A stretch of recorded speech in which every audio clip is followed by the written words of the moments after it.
The people of Dry Creek liked to pretend they were hardened against the world's ugliness, but on that blistering afternoon, not a single one of them could muster even a whisper loud enough to echo across the raised platform in the town square.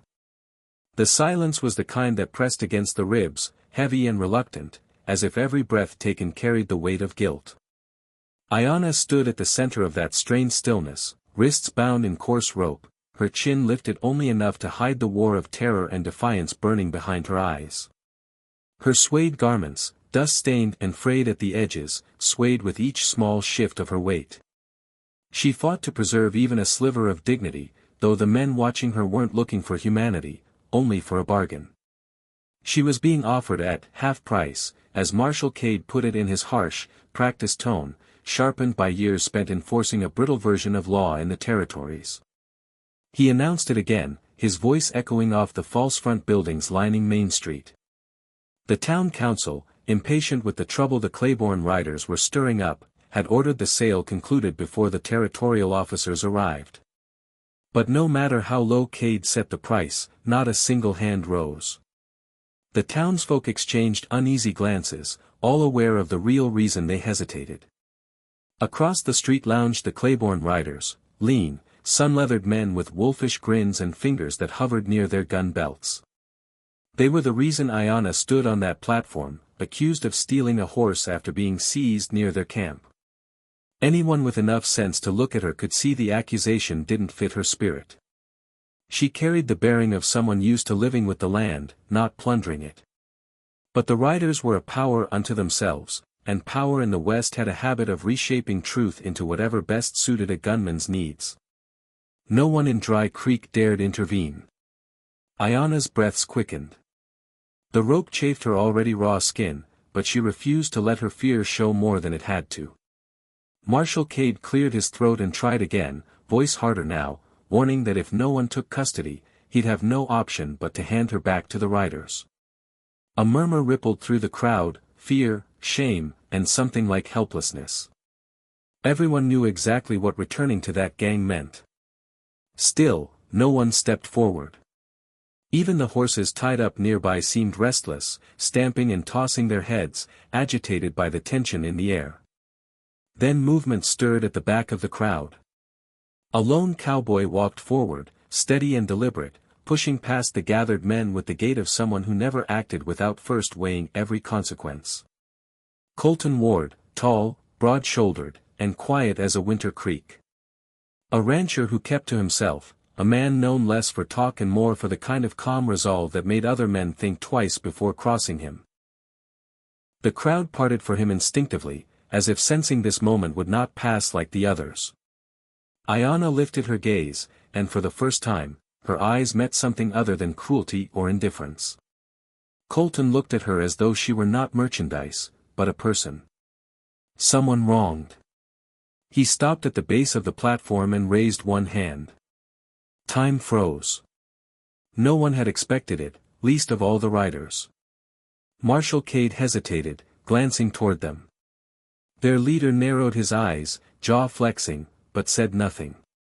By law, any legitimate bid had to be honored. Cade knew refusing Colton outright would only cause more trouble. Colton's voice came low and steady.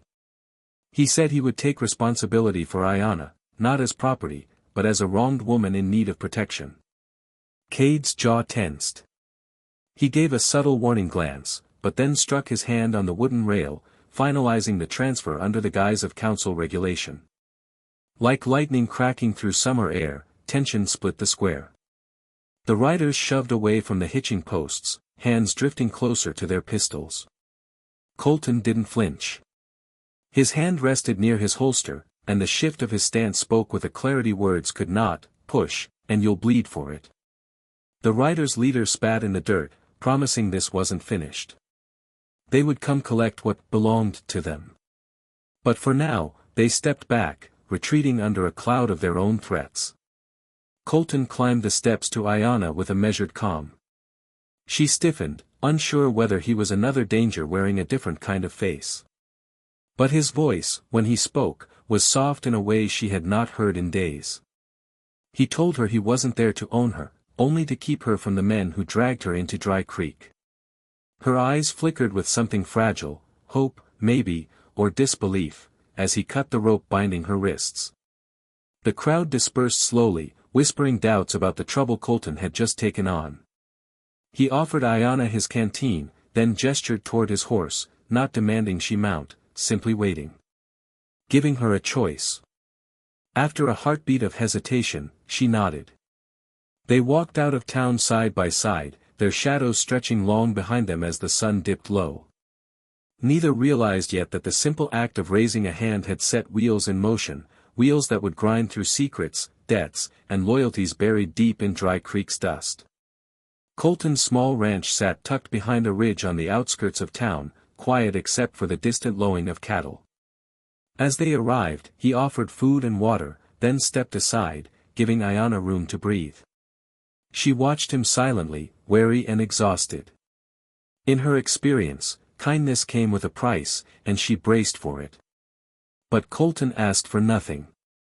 Eventually, in a halting voice, she told him the truth. She hadn't stolen a horse. She'd been gathering herbs near the riders' territory when one of them spotted her. They seized her because she was alone, an easy target. They wanted leverage, someone to intimidate the nearby settlements.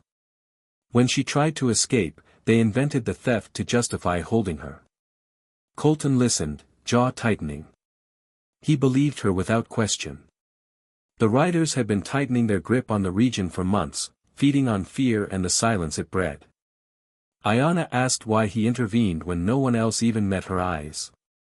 Colton hesitated, then said years ago, the riders had taken someone from him too, his younger brother. A boy with more courage than sense who stood up for a rancher being extorted. The town had been too afraid to testify, too afraid to help, and Colton carried that weight still. When he saw Ayanna on the platform, staying silent felt like watching his brother die all over again. Her fear didn't vanish, but something in her softened. Pain recognized pain. That night, word spread through Dry Creek that the riders planned revenge. They boasted in a saloon they'd ride before dawn to reclaim what they claimed was theirs. Fear crept back into the streets.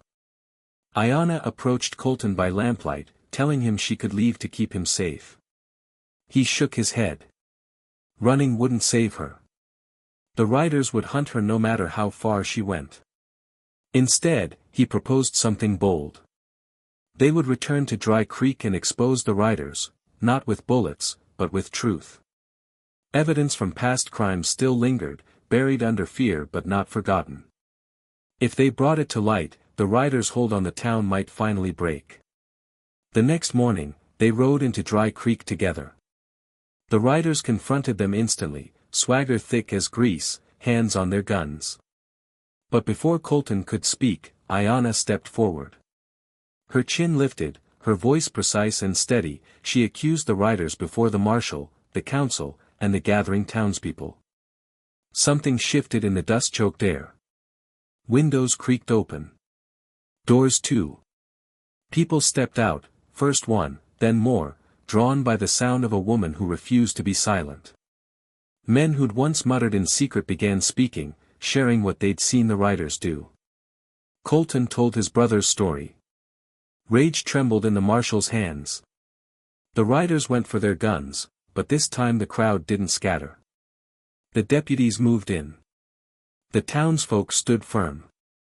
And in a single breath, the power the riders had built through years of terror collapsed. They were arrested, their empire of intimidation reduced to nothing more than shackles and dust. When calm settled, the townspeople turned to Ayanna, gratitude softening their once fearful faces. She wasn't an outsider anymore. She was someone who had helped them reclaim their own courage. Colton told her she was free, free to return to her people, free to stay, free to choose her own path. She didn't answer right away. Instead, she met his eyes with a steady, quiet look. A look that held understanding, strength, and the spark of a new beginning.